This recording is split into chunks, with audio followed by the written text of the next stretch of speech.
Head injuries, अगला जब यही हमने सेकेंडरी ऑब्जर्वेशन किया तो आपको बताया ना, हेड इंजरीज देखना है कि हेड इंजरी नहीं हुई है, नहीं पूछेंगे, चांस कम लगता है, बट थोड़ा स्लाइड बना दिया। Head injuries science and symptoms, 3 तरह की हेड इंजरी हो सकती है, कंकशन, कंप्रेशन या फ्रैक्चर्ड स्कल, पूरी तरह से टूट ही गया। क्या होता है कंकशन, क्या होता है कंप्रेशन, क्या होता है fractured skull? Concussion is a casualty in unconscious for short period, after which response level are back to normal. Recovery is usually quick. Compression क्या होता है? Possible history of recent head trauma with recovery followed by deterioration. Fractured skull, आप जान ही हो पूरा तरह फूट गया है. Casualty may suffer from concussion or compression also, so symptoms of these may be present.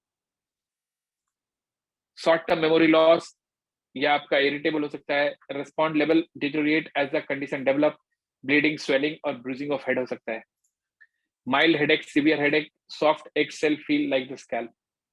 ठीक है ना, तो ये सारी चीजें भी है, आप देख लीजिएगा, ज्यादा क्वेश्चन यहाँ से भी नहीं बनता है, इसलिए इसको भी मैं बढ़ता हूँ आगे, आप इसको पढ़ लीजिए, जो इंपॉर्टेंट एक चीज पढ़ाना है वो हम लोग अभी पढ़ेंगे। Okay, heat effect, injuries that result from exposure to extreme of temperature can be localized, for example sunburn and frostbite, थोड़ा सा हो सकता है, और जनरलाइज, फॉर एग्जांपल हाइपोथर्मिया और हीट स्ट्रोक। ठीक है ना, तो हीट के कारण छोटा से छोटा से लेकर बड़ा से बड़ा हो सकता है। आप बहुत बार देखते हो, आप नॉर्मल घर में भी क्या होता है कि गर्मी के दिनों में कुछ जो गर्दन होता है वो थोड़ा जल जाता है, स्किन बर्न हो जाता है, हाथ का स्किन बर्न हो जाता है, इनफैक्ट फेस पे स्किन बर्न हो जाता है जब बहुत देर आप धूप में खड़े रहते हो। तो लोकलाइज प्रॉब्लम हो सकता है, मतलब एक ही जगह पे फिक्स है, ज्यादा आगे नहीं बढ़ रहा है, सनबर्न फेस में हो गया तो बस फेस में सनबर्न है, या जनरलाइज हो सकता है, मतलब जैसे हाइपोथर्मिया, हीट स्ट्रोक, वो क्या होता है पूरी बॉडी में फैल सकता है आपका, मतलब पूरी बॉडी को अफेक्ट कर सकता है।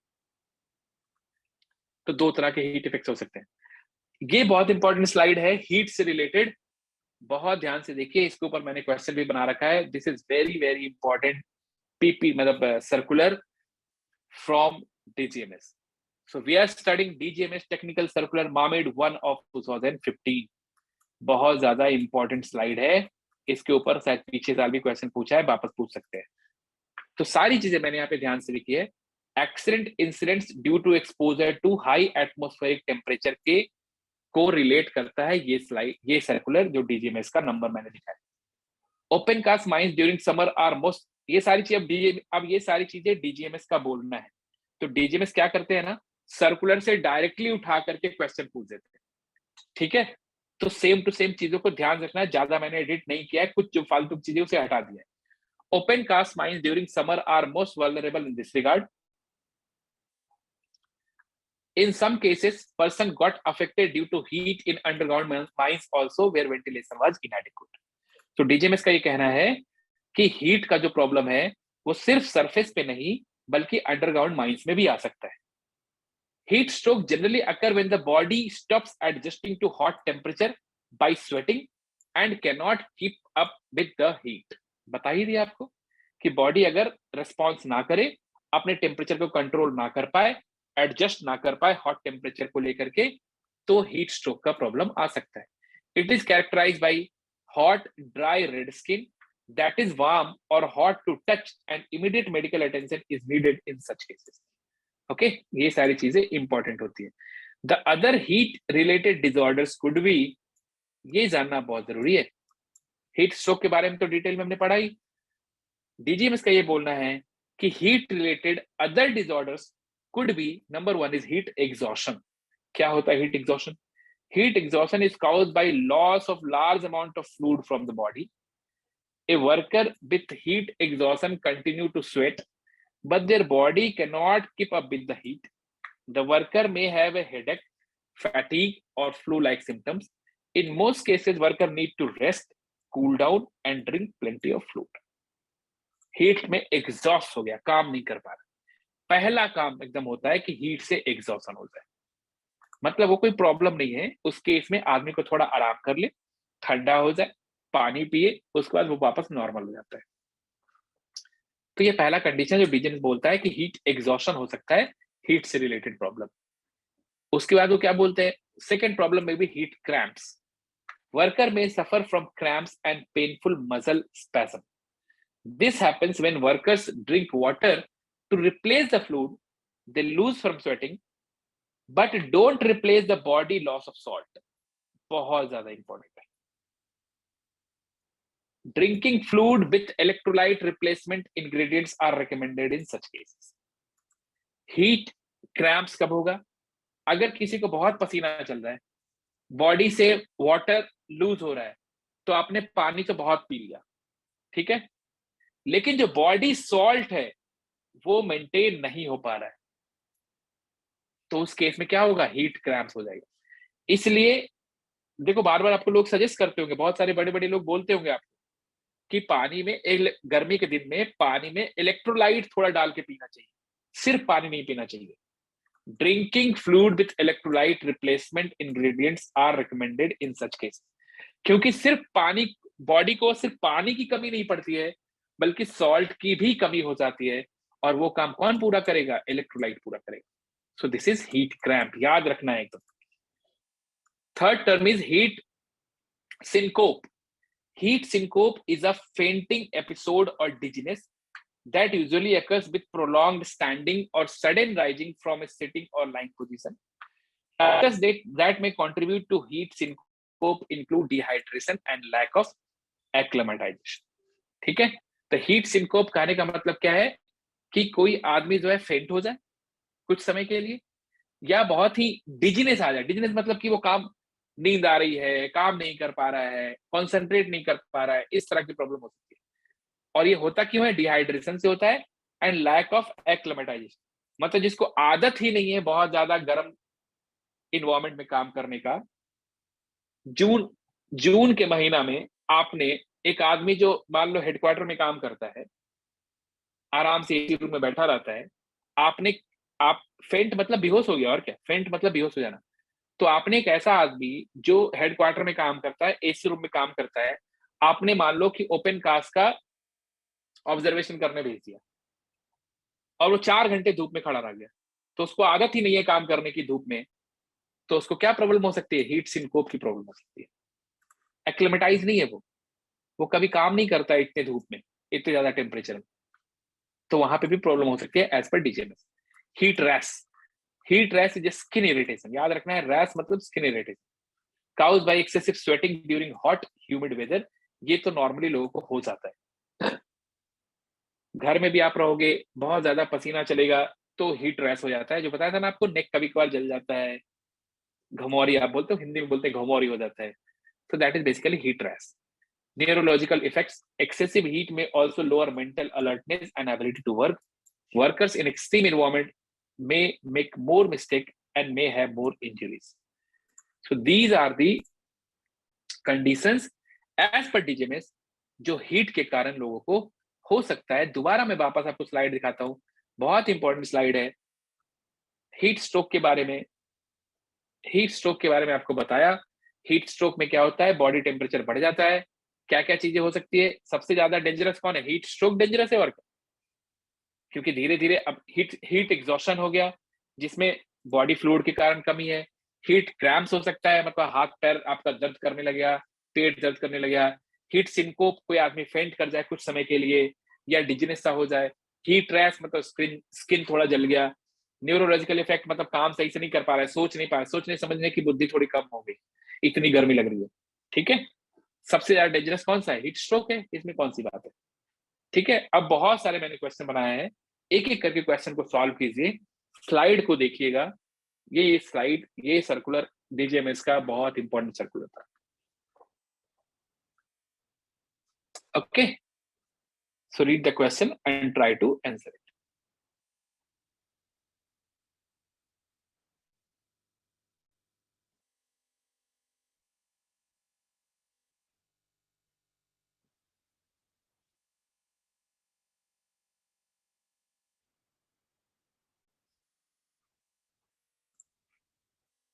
ठीक है, मामिड का कोई फुल फॉर्म पूछ रहे हैं। मामिड का फुल फॉर्म होता है mine accident analysis and modernisation of information database, इसको बोलते हैं मामिड।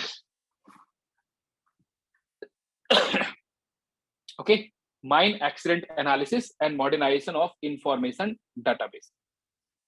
ये क्वेश्चन भी मैंने लगता है टेस्ट सीरीज में हमने डाला है, इसे याद है मुझे। Okay, so answer for this question is C. ये सारे डीजीएमएस के सर्कुलर से बने हुए हैं, So automatically these questions becomes most important in first aid. So heat stroke generally occurs when the body stops adjusting to the hot temperature by sweating and cannot keep up with the heat. Answer is heat stroke. Next question. It is characterized by hot, dry, red skin that is warm or hot to touch, and immediate medical attention is needed in such cases. Heat cramps, cardiac arrest, heat stroke, internal bleeding, all of these.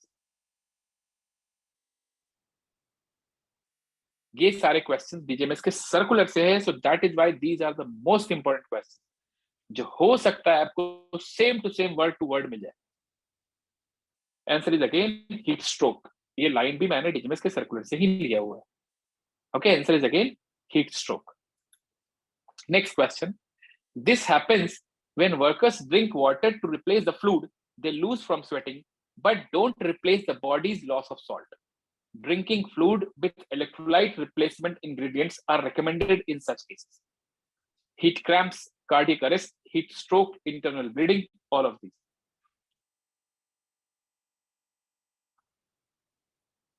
Okay, answer is of course A, heat cramps. Heat cramps. Next question. It is either fainting or dizziness that usually occurs with prolonged standing or sudden rising from a sitting or lying position. Factors that may contribute to it includes dehydration and lack of acclimatization. Heat cramps, heat syncope, heat stroke, internal bleeding, all of these.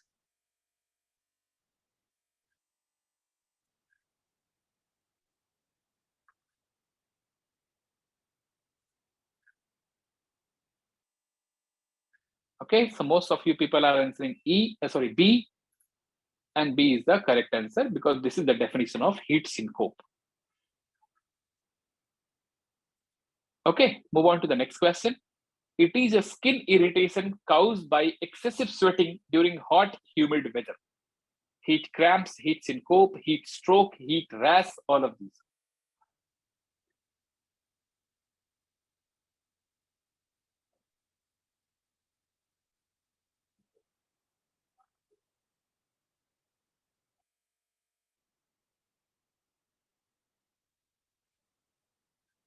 Okay. So answer for this question is D, heat rash. Answer for this question is D, heat rash. Now again, continuing that circular only, what are the contributing causes? DGMS ने ये बताया कि ये क्यों होता है. Heat can increase the risk of suffering from other illness and health problem. Okay. The following precautions will go a long way in overcoming such incident and accidents.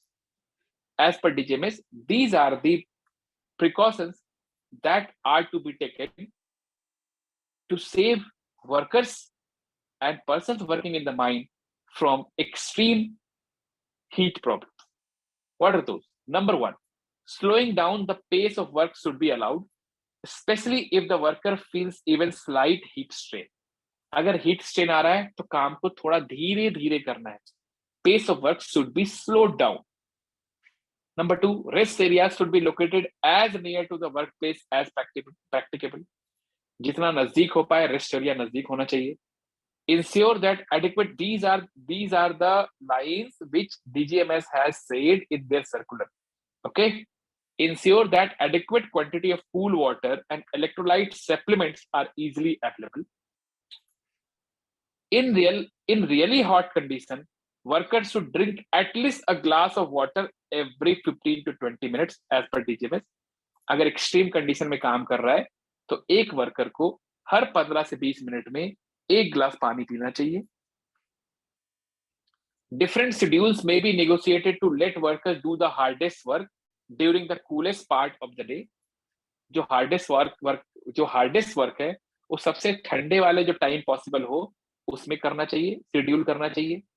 Rest timings may be rescheduled to avoid work during high, extremely hot temperature. Where this is not possible, a 2-person crew should be assigned to perform work during extremely hot temperature. बहुत ज्यादा गर्मी है, किसी ऐसी जगह पे काम करना है, तो पहली बात तो ये होना चाहिए कि उस टाइम पे काम ना करना पड़े।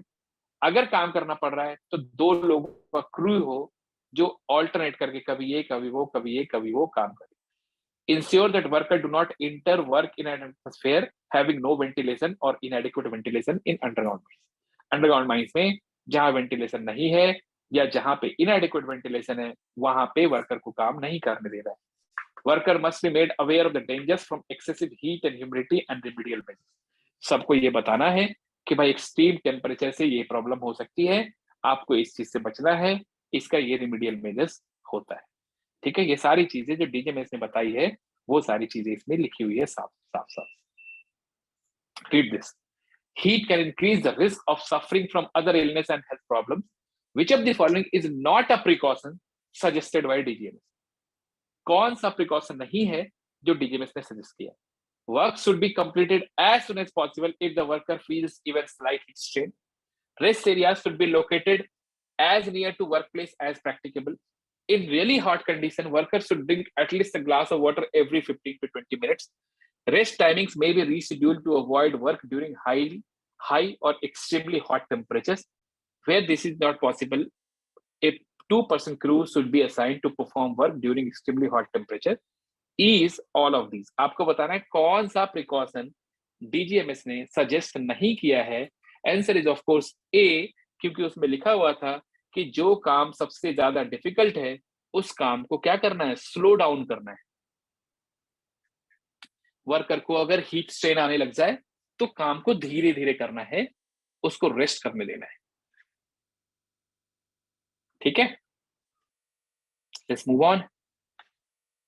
ये सारी चीजें आपको मैंने बता दिया, हीट स्ट्रोक, हीट एग्जॉशन। अब थोड़ा सा हाइपोथर्मिया के बारे में बचा हुआ है, उसके बारे में भी हम लोग पढ़ेंगे। सो हीट इफेक्ट को हम कंटिन्यू कर रहे हैं। The symptoms of over exposure to heat और cold can be seen in this table. Temperature बहुत ज्यादा हो गया तो हीट स्ट्रोक आ जाएगा। अगर ये टेम्परेचर है तो हीट एग्जॉशन। देखो 43 टू 40 डिग्री टेम्परेचर है तो हीट स्ट्रोक आ जाएगा। 40 टू 38 है तो हीट एग्जॉशन होगा। 36 टू 38 है तो नॉर्मल कंडीशन है। हाइपोथर्मिया क्या होता है, टेम्परेचर कम हो जाता है। 36 से 32 डिग्री सेंटीग्रेड है तो mild hypothermia, 31 to 24 degree centigrade है तो सीवियर हाइपोथर्मिया। हाइपोथर्मिया और हाइपरथर्मिया होता है। हाइपरथर्मिया ज्यादा नहीं बोलते हैं, उसके लिए तो हीट इफेक्ट हो जाता है, हीट स्ट्रोक, हीट एग्जॉशन। ज्यादा टेम्परेचर केस में हमने ऑलरेडी उसका नाम कर दिया है। लेकिन टेम्परेचर जब कम हो जाए तो उसको हम लोग हाइपोथर्मिया बोलते हैं। हाइपोथर्मिया, ओके, मतलब टेम्परेचर कम हो गया। एक्सेसिव टेम्परेचर भी एक प्रॉब्लम है और कम टेम्परेचर भी, बहुत कम टेम्परेचर भी प्रॉब्लम है। क्योंकि आपको पता है कि बॉडी सिर्फ 37 डिग्री के टेम्परेचर के आसपास का टेम्परेचर ही मैनेज कर सकता है। टेम्परेचर ना तो बहुत ज्यादा होना चाहिए और ना ही बहुत कम होना चाहिए। As the body temperature rises and becomes too hot or drops and becomes too cold, the hypothalamus stops working and the condition rapidly deteriorates as the body stops fighting the condition. ठीक है, तो hypothalamus जो है वो काम करना बंद कर देता है टेम्परेचर बहुत ज्यादा या बहुत कम हो तो। ठीक है, टेम्परेचर का आपको रेंज यहाँ पे दिखा हुआ है, आप एक बार देख लेना, बता ही चुका हूं। ये सारे आपके कंडीशन है and these are the symptoms. Symptoms को भी एक बार आप देख लीजिएगा। ये सब तो आपको बता ही दिया सिम्टम। हाइपोथर्मिया केस में क्या होता है, सीवरिंग, ठंडा लगना, fatigue, slurred speech, confusion, shivering stops muscle rigidity, very slow, very weak pulse, noticeable drowsiness, severe reduction response level, unconsciousness, dilated pupil मतलब आंख का जो पुतली बोलते हैं वो बंद हो जाएगा, pulse undetectable, appearance of death या फिर डेथ ही हो सकता है।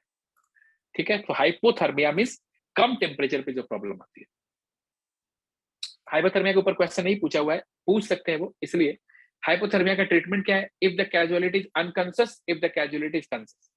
अगर बेहोश है तो ऐसा है, अगर बेहोश नहीं है तो ऐसा काम करता है। If the casualty is unconscious, बेहोश है, clear the airway and check that casualty is breathing, if not तो आप सीपीआर कीजिए, एम्बुलेंस को तुरंत ही इमीडिएटली बुलाइए। If the casualty is breathing, carefully place them in recovery position. Do not move the casualty unnecessarily as the slightest jolt may cause the heart to stop. है ना? अच्छा, इस बात का बहुत ध्यान रखना है, कैजुअलिटी कभी भी कोई आदमी हो, बहुत ज्यादा हिलाना डुलाना नहीं है उसको। ठीक है ना, बहुत ज्यादा उसको हिलाना डुलाना नहीं है। एकदम शांत जगह पे ज्यादा उसको इधर उधर हिलाना नहीं है, ये बात का बहुत ध्यान रखना है। Place insulating material such as blanket under and around the casualty making sure to cover the head. Hypothermia है, ठंडा लग रहा है, remember to monitor the casualty breathing, their pulse may be hard to locate but it is safe to assume casualty heart is breathing if they are beating if they are breathing। ठीक है, अगर breathe कर रहा है तो heart भी काम कर रहा है। अगर कंसस है, मतलब बेहोश नहीं है, होश में है, try to get the casualty to shelter if possible, remove any wet clothing। अगर ठंडा लग रहा है ना तो ठंडा कपड़ा पहना हुआ है जो भीग चुका है उसको हटा दीजिए, and replace with dry warm clothing, cover the head as lot of heat is lost here। Head को हमेशा कवर करके रखना है, ठीक है। तो इसलिए आप देखते होंगे कभी भी क्या होता है कि लोग बारिश में भीग जाते हैं, सबसे पहला काम क्या करते हैं, अपने हेयर को ड्राई करते हैं। If the casualty is young fit and able then ask them to get into a warm bath, do not allow the elderly casualty to do so. ठीक है, तो ये सारी चीजें आपका लिखा हुआ है हाइपोथर्मिया केस में। हाइपोथर्मिया बेसिकली याद रखना है टेम्परेचर कम होने के कारण होता है, जैसे हीट स्ट्रोक टेम्परेचर ज्यादा होने के कारण होता है, वैसे हाइपोथर्मिया टेम्परेचर कम होने के कारण होता है। So these are the consciousness. जब कंसस होगा अनकंसस होगा तो इस तरह के ट्रीटमेंट करते हैं, आप एक बार देख लीजिएगा, ज्यादा क्वेश्चन पूछा नहीं है, ठीक है। Which one of the following is a question, try to solve it. Which one of the following is one of the first symptoms of hypothermia when the core body temperature drop. सबसे पहला काम क्या होगा hypothermia case में, fever, lethargy, inability to move, thirst मतलब प्यास लगेगा, nausea या none of these. So answer is B, lethargy and inability to move। ठीक है, देख लीजिए डॉलेस के लिए है। So answer is B। In case of hypothermia, the answer is B, lethargy and inability to move, नहीं मूव कर पाएगा वो।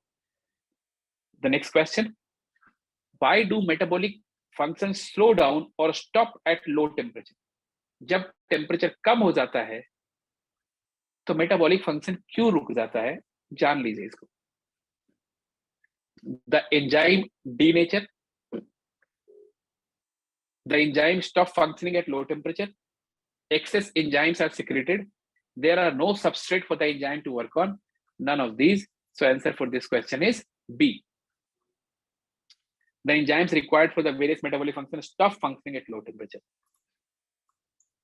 ठीक है, कम टेम्परेचर पे एंजाइम काम करना बंद कर देता है, इसलिए हाइपोथर्मिया की प्रॉब्लम भी एक बहुत बड़ी सीवियर प्रॉब्लम होती है।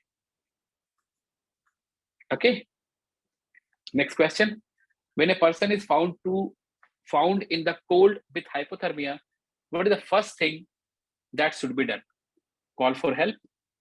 एंजाइम्स में इतना जानने की जरूरत नहीं है, एंजाइम बॉडी के अंदर बहुत सारे एंजाइम्स होते हैं, कैटलिस्ट होते हैं, जो हमारा नॉर्मल फंक्शनिंग होता है ना, हाथ कैसे काम कर रहा है, आंख कैसे देख पा रहा है, नाक कैसे सूंघ पा रहा है, जीभ कैसे टेस्ट कर पा रहा है, इन सब चीज के लिए अलग अलग एंजाइम्स होते हैं। दीज आर केमिकल कैटलिस्ट जो बॉडी के अंदर होते हैं, इतना ज्यादा जानने की जरूरत नहीं है।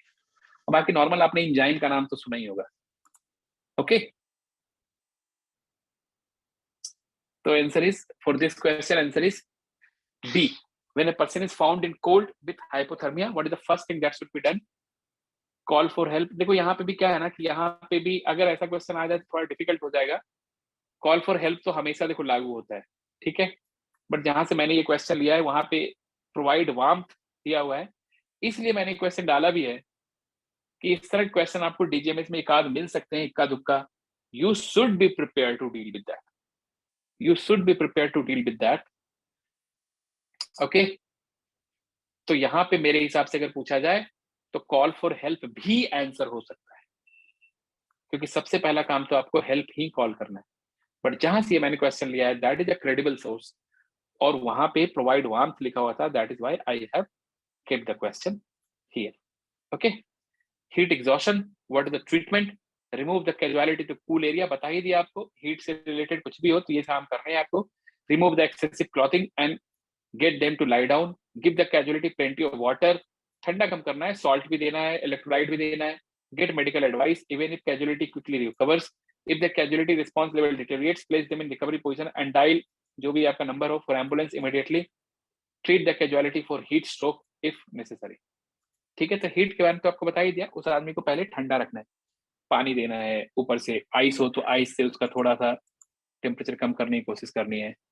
ठीक है, तो ये वही सारी चीजें लिखी हुई है वापस, ऐसा कुछ ज्यादा नहीं है, मूव द कैजुअलिटी एरिया, जैसे कूल एंड सेडेड, एम्बुलेंस बुलाना है आपको, use whatever methods you can to cool the casualty as soon as possible, कपड़े बाहर के हटा दो ठंडा बेडशीट में, या ठंडा कपड़ा कुछ पहना हो, मतलब इस तरह की चीजें। Okay, so this is all about today's class. ये लेक्चर 1 था आपका फर्स्ट एड का। There is one more lecture छोटा सा, जिसमें कुछ क्वेश्चन डीजीएमएस के और बचे हुए हैं, उन सारे क्वेश्चंस को डिस्कस करेंगे and then first aid will be completed. ठीक है, आज के लेक्चर को ध्यान से आप सारी पीपीटी को देखिए, वापस पढ़िए, वीडियो को 1-2 बार देख लीजिए, जो कॉन्सेप्ट बताया है उन सारे कॉन्सेप्ट को जरूर से ध्यान रखिए, क्योंकि फर्स्ट एड के ऊपर पिछले साल काफी क्वेश्चन डीजीएमएस ने पूछा।